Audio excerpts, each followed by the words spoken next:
The crowd outside Super Save's supermarket stood still, as if time itself had paused. A sleek Bentley pulled up on the dusty Lagos roadside, its polished surface gleaming under the midday sun. No one could have predicted what happened next. A woman emerged, tall, radiant, her cream-colored jumpsuit hugging her frame with effortless elegance. Her heels clicked sharply against the pavement, commanding attention. Every head turned. This was Monica Williams, Africa's tech titan, the billionaire genius behind M-Tech, the woman whose face graced Forbes Africa, the idol mothers prayed their daughters would emulate. But today, Monica wasn't here for a board meeting or a media appearance. Her gaze was fixed on a man sitting by a pile of empty crates, a tattered brown coat draped over his faded green shirt. His beard was a tangled mess, his hair wild, a worn black bag slung over his shoulder like it held his entire existence. The man looked up, bewildered, as Monica approached. No one ever noticed him, let alone someone like her. She stopped before him and smiled softly. "My name is Monica," she said. He blinked, hesitant. "Jacob. Jacob Uche."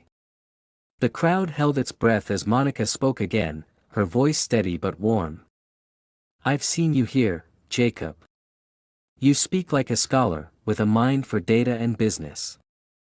I don't know your story, but I believe you deserve a second chance." She paused, her heart racing. "So, I'm going to ask you something wild. Will you marry me?" The street fell silent. Jacob's eyes widened, his mouth parting in disbelief. A sad smile crept across his face. "If you mean that," he said slowly, "go into that supermarket, buy a ring, come back, and ask me properly, on one knee." Gasps rippled through the crowd. Is he insane? Rejecting a billionaire? But Monica didn't hesitate.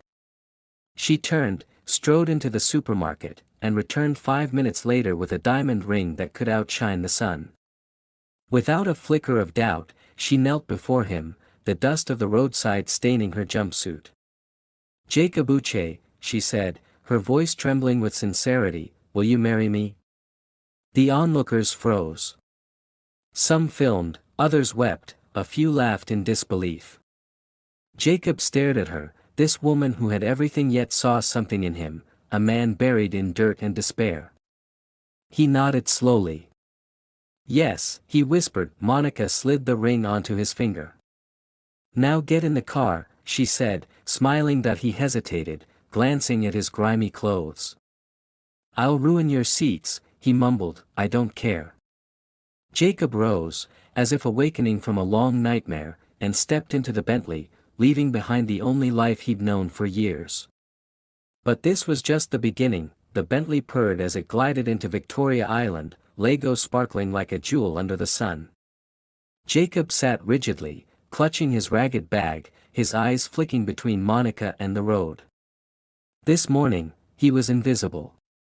Now, he was engaged to Nigeria's most celebrated woman. Monica stole a glance at him. His eyes were bloodshot, not from tears, but from years of survival's toll.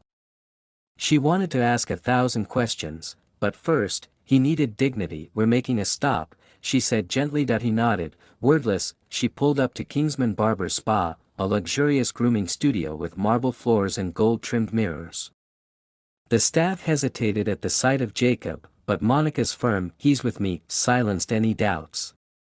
"Let them clean you up," she told him. "I'll wait." For the next hour, barbers worked magic. They trimmed his wild hair, shaved his matted beard, and scrubbed away years of grime. When they handed him a mirror, Jacob barely recognized the man staring back, sharp jawline, high cheekbones, intelligent eyes reignited with a spark. A stylist offered a tailored white shirt, black trousers, and polished loafers. When Jacob emerged, Monica gasped. "That's the man I saw," she said. "I feel alive," he whispered, his throat tight. "You haven't seen anything yet," she replied. They drove to her mansion in Victoria Island, a white palace of glass and palm trees, where a fountain danced and a golden retriever bounded in the garden. Jacob stepped out, awestruck. "This is your house?" he asked. "No," Monica smiled. "It's our home now." Inside, the air smelled of vanilla and lavender. A little girl with curly hair stood on the grand staircase, rubbing sleepy eyes. "Mommy, who's that?" "Sophia, come say hi," Monica called, crouching. "This is Jacob. He's going to be with us now." Sophia studied him. "Are you a good person?" Jacob smiled softly. "I'm trying to be." "Then you can stay," she said. "But no scary stories." He chuckled, a sound he hadn't made in years. That night, in a guest suite fit for royalty, Jacob ate jollof rice, plantain, and chicken, savoring every bite. Later, on the balcony overlooking Lagos' twinkling lights, Monica joined him with 2 glasses of wine. "Tell me, Jacob. Who are you?" He stared at his hands, then spoke. "I was a data scientist, one of the best in Lagos. I worked with global firms, gave talks, built models for banks. I had a wife, Kemi, and 2 kids, Amanda and Namdi. My parents lived with us. Life was perfect until a plane crash took them all. I was supposed to join them the next day, but," his voice broke. "I lost everything. I walked away from my life and ended up under that bridge." Monica's eyes glistened. "I know that pain. I lost my parents in a crash, too. And my husband vanished when Sophia was 2. I waited, but he never came back." Jacob looked at her, stunned. "You built all this after that? For Sophia? For me?" They sat in silence, the city humming below. For the first time in years, Jacob felt a spark of purpose. The next morning, Jacob woke to birdsong and sunlight streaming through silk curtains.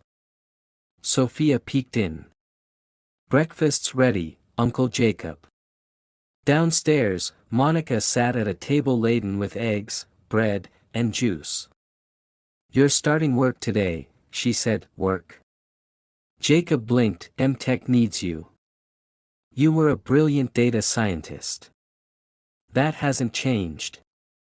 "I'm rusty," he protested. "You'll shine again," she said firmly. That afternoon, Jacob stepped into MTech's glass tower, greeted by whispers and curious glances. Monica led him to an office with a sign, "Welcome, Mr. Uche, Head of Data Intelligence." "This is yours," she said. Jacob hesitated. "Are you sure?" "Absolutely." Within weeks, Jacob rediscovered his brilliance. He analyzed data, spotted trends, and saved MTech millions. Monica watched with quiet pride. One day, she dropped a file on his desk. "You just saved us 250 million naira." The board's impressed. "I was just doing my job," he said, stunned. "That's what makes you great." Months passed. Jacob thrived, mentoring analysts and speaking at conferences. Monica laughed more, her evenings spent with Jacob and Sophia on the balcony. One rainy night, she asked, "Why did you say yes that day?" "I thought you were crazy," he admitted. "But there was something in your eyes, grace, maybe hope. I needed it. And the ring stunt. I didn't believe you'd do it. But you did." 2 months later, at a candlelit dinner on their rooftop, Jacob knelt, holding a platinum ring. "Monica, you gave me my life back. You gave me love, a family, a reason to live. Will you marry me?" "Yes," she whispered, tears streaming. Sophia clapped, and the house erupted in cheers. Their wedding was a spectacle. Dignitaries, tech giants, and celebrities filled Lagos' grandest venue. The media called it a love story written by Grace. 3 years later, MTech had transformed West Africa's tech landscape, and Monica was pregnant. Their son, Williams Chinedu, was born, a symbol of new beginnings. Sophia, now 7, embraced her role as big sister. Life was full, until another surprise. Years later, Sophia graduated as a doctor at 18, the youngest in her class. At her graduation, she met Obinna, a biomedical engineer. Their connection grew from science to love. 3 years later, Obinna proposed at Sophia's 21st birthday. Monica and Jacob walked her down the aisle at a lavish wedding, their hearts full. 9 months after, Sophia gave birth to Amarachi, meaning God's grace. Jacob held his granddaughter, whispering, "You're born into a miracle." Nteka's 20th anniversary brought a Lifetime Impact Award. At the ceremony, Jacob spoke, "I was lost, but Monica saw me. She gave me a reason to live." This award is a testimony that grace is real, that love is about belief. The crowd roared as Monica joined him, their embrace a symbol of resilience and love. 10 years after that dusty roadside proposal, Monica and Jacob launched the Uche Foundation, a haven for the forgotten, homeless, widows, orphans, offering tech training and second chances.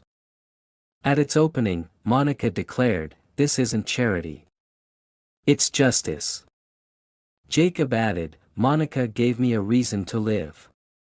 This foundation gives others the same." Years later, their legacy thrived. Sophia and Obinna's health tech startup soared. Amarachi wrote children's books about her grandparents' love. Williams built coding apps for rural kids. Monica and Jacob, now graying, sat in their garden, watching their grandchildren play. "Do you regret any of it?"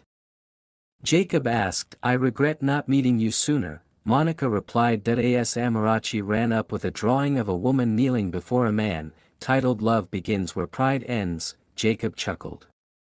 "She gets it." Monica kissed her forehead. "She comes from it." Under the Lego sunset, their love story, born from a single act of belief, continued to inspire, a beacon of hope for all who dared to dream again.